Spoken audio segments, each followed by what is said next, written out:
আসসালামু আলাইকুম। এখন শুনবেন সংবাদ শিরোনাম। 4 জেলায় সড়ক দুর্ঘটনায় নিহত 10, আহত বেশ কয়েকজন। শ্রমিকদের পর এবার মালিক পক্ষের ডাকে বন্ধ উত্তরের 3 জেলায় বাস চলাচল। দফা দাবিতে জেলা পর্যায়ে জামায়াতের বিক্ষোভ। পিআর ও শাপলা প্রতীকের দাবি প্রভাব ফেলবে না নির্বাচনে, বললেন EC Anwarul. Comilla medical college হাসপাতালে নিম্নমানের মালামাল কেনার অভিযোগ। 5 কোটি টাকারও বেশি অনিয়ম, চলছে তদন্ত। জলাবদ্ধতার মধ্যেই যশোরের ভবদহে চলছে দুর্গাপূজার প্রস্তুতি। দেবীকে বরণ করে নিতে সাধ্যমতো আয়োজনে ব্যস্ত সনাতন ধর্মাবলম্বীরা। আসসালামু আলাইকুম। এতক্ষণ শুনছিলেন সংবাদ শিরোনাম, এখন শুনবেন বিস্তারিত। 4 জেলায় সড়ক দুর্ঘটনায় ঝরল 10 তাজা প্রাণ। এর মধ্যে 2 জেলাতে মৃত্যু হয়েছে মা ও সন্তানের। রংপুরে ট্রাক পিকআপ সংঘর্ষে নিহত হয়েছেন 3 জন। সুনামগঞ্জে 3 জন মারা গেছেন ট্রাক অটোরিকশার সংঘর্ষে। এছাড়া বগুড়ায় ট্রাকের সঙ্গে ধাক্কায় বাবা ছেলে সহ 3 জন প্রাণ হারিয়েছেন।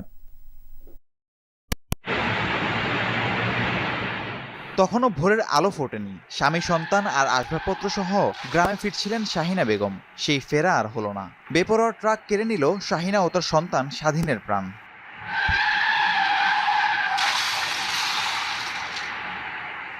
ট্রাক পিকআপের এই সংঘর্ষ হয় রংপুরের দমদমা ব্রিজ এলাকায়। ঢাকায় পোশাক শ্রমিক হিসেবে কাজ করতেন শাহিনা ও তার স্বামী মোতালেব। চাকরি ছেড়ে গ্রামের বাড়িতে থিতু হতে যাচ্ছিলেন তারা। তাদের বহনকারী পিকআপটি দমদমা ইউটার্ন নেওয়ার সময় বালুভাই ট্রাক সজোরে ধাক্কা দেয়। ঘটনাস্থলেই প্রাণ হারান শাহিনা ও স্বাধীন। পিকআপের হেলপারকে হাসপাতালে নেওয়া হলে মৃত ঘোষণা করেন চিকিৎসক। পলাতক ট্রাক চালক ও হেলপার।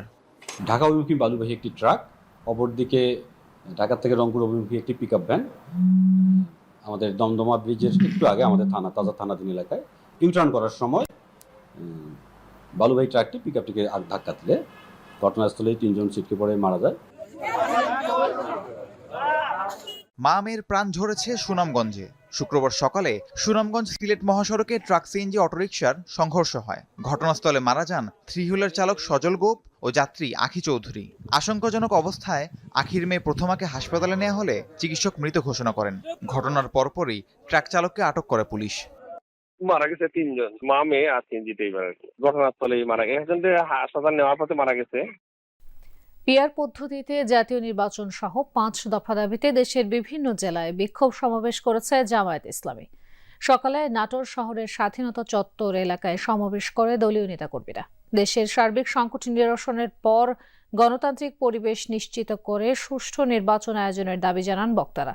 পরে শহরের প্রধান প্রধান সড়কে বিক্ষোভ মিছিল নিয়ে তারা প্রদক্ষিণ করেন। একই দাবিতে বিক্ষোভ মিছিল হয়েছে ঝিনাইদহে। শহরের পুরাতন ডিসি কোর্ট চত্বর থেকে মিছিল বের করেন নেতাকর্মীরা। পরে পায়রা চত্বরে গিয়ে সংক্ষিপ্ত সমাবেশের আয়োজন করা হয়। বক্তাদের অভিযোগ, দেশ স্বাধীন হওয়ার পর থেকে যারাই রাষ্ট্র ক্ষমতায় বসেছে তারাই দুর্নীতি ও নির্বাচন নিয়ে টালবাহানা করেছে। হবিগঞ্জের কোর্ট মসজিদ প্রাঙ্গণে সমাবেশ করেছে জেলা জামায়াতের নেতাকর্মীরা। এ সময় দলের বিভিন্ন পর্যায়ের নেতাকর্মীরা উপস্থিত ছিলেন। সমাবেশ শেষে বিক্ষোভ মিছিল নিয়ে শহরের বিভিন্ন সড়ক প্রদক্ষিণ করে নেতাকর্মীরা। পরে চৌধুরী বাজারে শেষ হয় মিছিলটি। লক্ষ্মীপুর শহরে জামায়াতের ব্যানারে মিছিল করেছে দলের নেতাকর্মীরা। দক্ষিণ তেমুহনী থেকে বের হয়ে বিভিন্ন সড়ক প্রদক্ষিণের পর উত্তর তেমুহনী এলাকায় শেষ হয় মিছিলটি। পরে সংক্ষিপ্ত সমাবেশে জুলাই বীরদের রাষ্ট্রীয় মর্যাদা দেওয়ার দাবি তোলেন বক্তারা। কেন্দ্র ঘোষিত কর্মসূচির অংশ হিসেবে পটুয়াখালীতেও বিক্ষোভ সমাবেশ করেছে জামায়াতের ইসলামী। শহরের হৃদয় তারুয়া চত্বরে সংক্ষিপ্ত সমাবেশের পর বিক্ষোভ মিছিল বের করে নেতাকর্মীরা। পরে কাজীপাড়া, পুরান বাজার, লঞ্চঘাট হয়ে নতুন বাজার এলাকায় শেষ হয় মিছিলটি। এছাড়া একই দাবিতে নারায়ণগঞ্জ, গোপালগঞ্জ সহ বিভিন্ন জেলায় বিক্ষোভ মিছিল করেছে জামায়াতের নেতাকর্মীরা।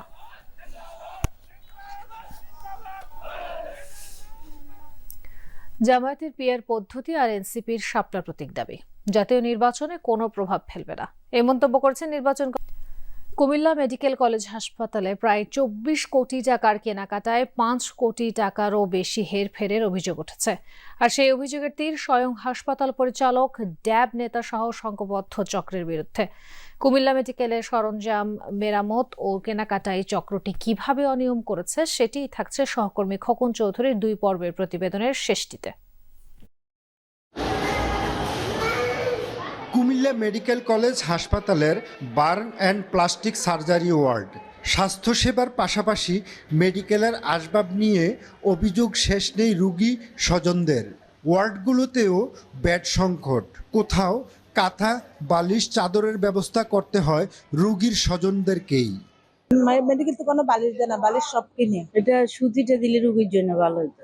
অথচ তাজনিন, আসলে মধ্যখানে আর মাত্র একদিন বাকি, কারণ রোববার থেকে যেহেতু মূল যে আনুষ্ঠানিকতা মহাষষ্ঠী সেটির মধ্য দিয়ে দুর্গাপূজার আনুষ্ঠানিকতা শুরু হবে, ফলে এই মুহূর্তে মণ্ডপে আমরা যেটি দেখছি একদম শেষ মুহূর্তের প্রস্তুতি চলছে। বিশেষ করে একদিকে যেমন প্রতিমার যে শেষ আঁচড়টুকু, তুলির আঁচড়, সেগুলো কারিগররা আসলে দিচ্ছেন, পাশাপাশি প্রতিমার যে প্রস্তুতের যে কাজ সেই কাজটুকু তো চলছে। একদম শেষ মুহূর্তের যে কাজগুলো বলতে বোঝায় সেই কাজগুলোই আমরা মণ্ডপে দেখেছি, এবং পাশাপাশি মণ্ডপগুলো যে সাজসজ্জার যে কাজ, লাইটিং থেকে শুরু করে অন্যান্য সাজসজ্জার কাজ, সেই কাজগুলো মূলত খুব দ্রুত গতিতেই এগুচ্ছে। অর্থাৎ শেষ মুহূর্তের যে কাজগুলো সেগুলোই এখন চলছে। বিশেষ করে প্রতিমা যেখানে প্রস্তুত করা হচ্ছে সেখান থেকে যেহেতু আগামীকালই মূলত মণ্ডপগুলোতে প্রতিমা পৌঁছে দেওয়া হবে, ফলে সেই কাজটুকুই আমরা দেখতে পেরেছি। এবং মণ্ডপগুলোতে আমরা ঘুরে যেটি দেখেছি যে প্রতিটি মণ্ডপে এখন পর্যন্ত আনসারের যারা সদস্যরা রয়েছেন তাদের সেখানে উপস্থিতি আমরা দেখতে পেরেছি। পাশাপাশি যেখানে এই প্রতিমাগুলো তৈরি করা হচ্ছে সেখানে পুলিশের উপস্থিতি দেখতে পেরেছি। এবং মহানগর পুলিশ জানিয়েছে যে সিলেট জেলায় যে মোটামুটি আসলে 6 শতাধিক স্থানে আসলে এবার পূজা অনুষ্ঠিত হবে, প্রত্যেকটি স্থানে আসলে পর্যাপ্ত আইনশৃঙ্খলা রক্ষাকারী বাহিনীর সদস্যরা রয়েছেন, যাতে উৎসবমুখর পরিবেশে কোনো ধরনের অনাকাঙ্ক্ষিত ঘটনা ছাড়াই দুর্গাপূজা অনুষ্ঠিত হয়। আর আয়োজকরা যেটি বলছেন বা সনাতন ধর্মাবলম্বীরা যেটি বলছেন যে প্রতি বছর মূলত তারা এই কয়েকটি দিন আনন্দ আয়োজনে উৎসবে একসাথে আসলে কাটাতে চান, ফলে এই কয়েকটি দিনের অপেক্ষায় আসলে পুরো বছর ধরে থাকেন। এবারও যাতে তারা উৎসবমুখর পরিবেশে আনন্দের মাধ্যমে আসলে তারা তাদের যে শারদীয় যে দুর্গা উৎসব সেটি উৎসবের মতো করে পালন করতে পারেন, সেই প্রত্যাশাটুকু তারা রাখছেন। এবং এখন পর্যন্ত আইনশৃঙ্খলা বা তাদের মণ্ডপে যে আইনশৃঙ্খলা রক্ষাকারী বাহিনীর উপস্থিতি সেটিকে তারা সন্তোষজনক বলছেন। এছাড়া আমরা দেখেছি যে সেনাবাহিনীর যারা সদস্যরা তাদেরও আসলে ব্যাপক উপস্থিতি রয়েছে। প্রতিটি তারা বিভিন্ন মণ্ডপগুলোতে এসে তারা পরিদর্শন করে দিয়ে যাচ্ছেন, তথ্যগুলো আসলে তারা বিভিন্ন আসলে তারা তথ্য নিয়ে যাচ্ছেন যে কোন জায়গায় কোথায় আসলে সেখানে পূজা হচ্ছে। অর্থাৎ আইনশৃঙ্খলা পরিস্থিতি নিয়ে আসলে এখন পর্যন্ত যথাযথ যে পদক্ষেপ সেগুলো এখন পর্যন্ত নেওয়া হয়েছে।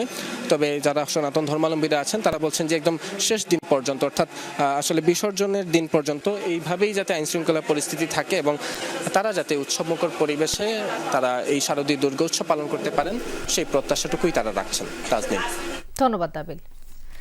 এবার যাচ্ছি রংপুরে সহকর্মী সরকার মাজহারুল মান্নানের কাছে। মাজহার, রংপুর নগরীতে এবার কতটি মণ্ডপে পূজার আয়োজন হচ্ছে আর সার্বিক নিরাপত্তা ব্যবস্থা সেখানে কেমন? তাজনীন, রংপুর মহানগর এবং জেলা মিলে 912টি স্থানে এবার পূজা মণ্ডপ তৈরি করার কার্যক্রমটি চলছে। অনেক জায়গায় হয়েছে। আমরা মাহিগঞ্জের একটি পূজা মণ্ডপে আছি। আমি যদি আপনাকে একটু দেখাতে পারি কিভাবে এই পূজা মণ্ডপকে জাঁকজমকপূর্ণ করা যায়, সেজন্য যারা কর্মী আছেন তারা যে